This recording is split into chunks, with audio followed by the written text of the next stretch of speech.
ने भी ईरान पर हमले के लिए अमेरिका को अपने सैन्य ठिकानों के इस्तेमाल की अनुमति नहीं दी थी। हालांकि बाद में वो मान गया। ईरान के खिलाफ इजरायल के साथ मिलकर जंग शुरू कर चुके डोनाल्ड ट्रंप का साथ फ्रांस ने भी खुलकर नहीं दिया।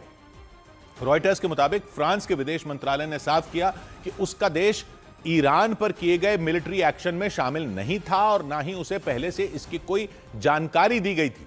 जबकि स्पेन की तरह ही फ्रांस भी अमेरिका की अगुवाई वाले संगठन नेटो का अहम सदस्य है। फ्रांस ने इस बात की ओर इशारा किया कि अमेरिका ने ईरान पर भयानक हमले शुरू करने से पहले नेटो के किसी भी सदस्य देश को कानो कान खबर तक नहीं लगने दी थी। रॉयटर्स के मुताबिक फ्रांस के विदेश मंत्री ने चीन के विदेश मंत्री के साथ फोन पर बातचीत की। फ्रांस ने चीन के साथ मिलकर पश्चिम एशिया में हर बदलते घंटे के साथ बढ़ते तनाव को कम करने की कोशिश करने की बात कही। रॉयटर्स के मुताबिक फ्रांस का मानना है लड़ाई या युद्ध की बजाय बातचीत से हल निकाला जाए, पश्चिम एशिया में शांति बनी रहे, हालात काबू से बाहर न जाएं।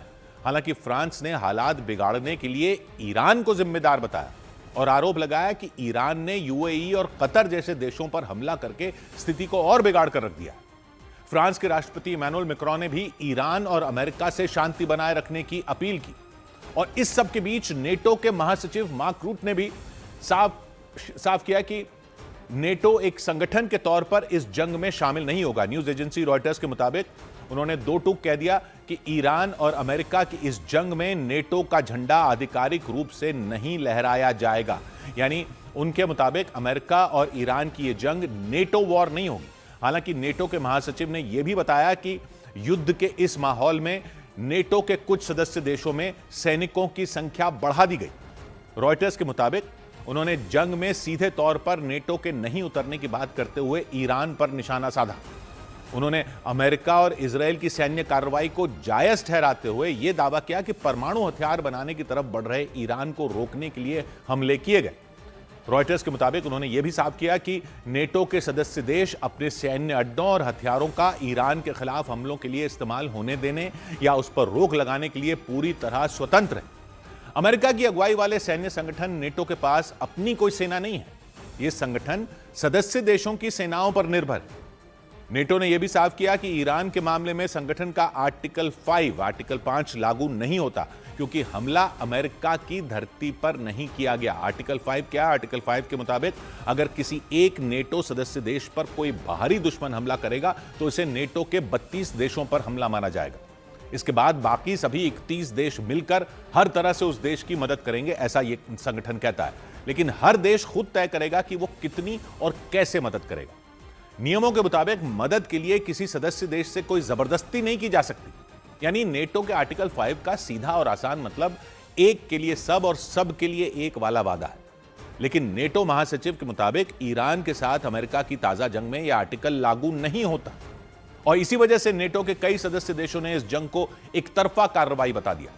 डोनाल्ड ट्रंप के ईरान के साथ जंग छिड़ने के फैसले को नेटो के ही कई देशों ने संयुक्त राष्ट्र के नियमों के बिल्कुल खिलाफ माना। स्पेन, ब्रिटेन और फ्रांस जैसे देशों ने साफ किया कि ट्रंप ने हमले से पहले न तो अमेरिका की संसद से मंजूरी ली, ना ही यूएन से, ना ही नेटो के किसी सदस्य देश को भरोसे में लिया। तुर्की तो ईरान पर हमले के बाद इजरायल और अमेरिका पर बुरी तरह भड़क गया, जबकि वो खुद अमेरिका की अगुवाई वाले नेटो का साल 1952 से ही सदस्य है। यानी एक तरफ तो तुर्की हमेशा से नेटो की मजबूत सदस्यता का दावा करता है, दूसरी तरफ बात जब ईरान की आती है तब तुर्की ईरान के पाले में खड़ा नजर आता है। इस बार भी तुर्की ने इजरायल और अमेरिका पर गुस्सा निकाला। तुर्की के राष्ट्रपति रजब तैयब अर्दोआन ने तो दो टूक कह दिया कि इजरायल और अमेरिका ने हमले करके पश्चिम एशिया में जंग की आग भड़काई। तुर्की के विदेश मंत्रालय ने दोनों पक्षों से संयम बरतने और शांति बनाए रखने की अपील की। यानी नेटो का सदस्य देश होते हुए भी तुर्की ने ईरान का समर्थन किया। इससे पहले भी अमेरिका के खिलाफ तुर्की हमेशा ईरान के साथ खड़ा नजर आया है। ईरान तुर्की का पड़ोसी देश है। दोनों देश करीब 550 किलोमीटर लंबी सीमा साझा करते हैं। तुर्की के 3 बड़े प्रांतों की सीमाएं ईरान से लगती हैं। ईरान तुर्की को प्राकृतिक गैस और कच्चा तेल सप्लाई करता है। ऐसे में अगर ईरान और अमेरिका का टकराव और ज्यादा बढ़ता है तो असर तुर्की की सीमाओं पर भी पड़ेगा। इसी वजह से तुर्की सीधे नेटो से बाहर नहीं हुआ, लेकिन कई बार वो अमेरिका और नेटो के खिलाफ ईरान के साथ खड़ा हुआ, खासकर तब जब ईरान पर प्रतिबंध लगे या हमले की बात है। इधर हिंद महासागर के बीचों बीच मौजूद द्वीप डिएगो गार्सिया के मुद्दे पर ब्रिटेन और अमेरिका के बीच तलवारें खिंच गई। वहां से सैन्य कार्रवाई की इजाजत न मिलने पर भड़के ट्रंप ने ब्रिटेन पर अपना गुस्सा उतारा। इस द्वीप पर ब्रिटेन का कब्जा है और उसकी सहमति से अमेरिका ने वहां अपना सैन्य अड्डा बना रखा है। यही नहीं, अमेरिका ने इराक और अफगानिस्तान के खिलाफ इसी द्वीप से हमले भी किए थे। लेकिन जब ईरान के साथ जंग की बात आई तो ब्रिटेन ने इस द्वीप का इस्तेमाल करने से शुरू में मना कर दिया था। हालांकि बाद में उसने अपने अड्डों के सीमित इस्तेमाल की मंजूरी दे दी, लेकिन ब्रिटेन के इस फैसले पर भड़के ट्रंप ने साफ कर दिया कि बहुत देर हो चुकी है, अब मंजूरी का मतलब नहीं। यानी वो ब्रिटेन के इस रुख से पूरी तरह नाराज हो गए और उन्होंने नाराजगी जाहिर भी कर दी। ब्रिटेन के अखबार द सन को दिए इंटरव्यू में उन्होंने यहां तक बयान दे दिया कि ब्रिटेन अब पहले जैसा देश नहीं रहा।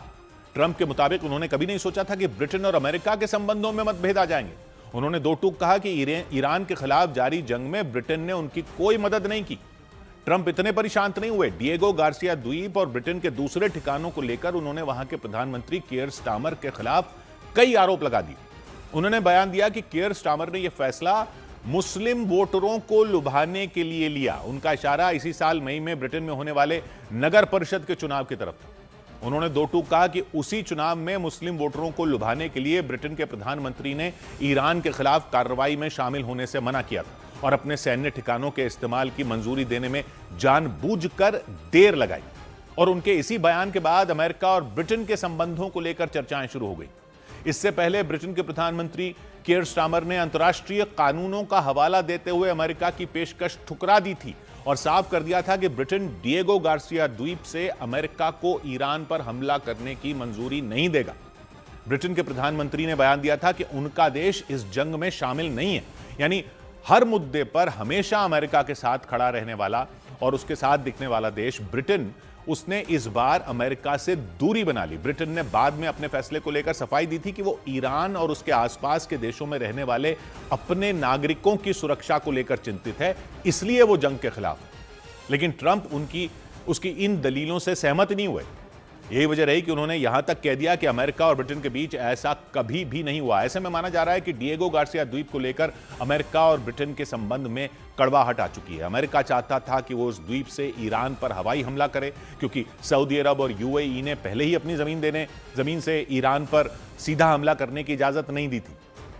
और डिएगो गार्सिया नाम के जिस द्वीप को लेकर अमेरिका और ब्रिटेन के बीच तलवारें खिंची, वो द्वीप भारत के नजदीक हिंद महासागर में है।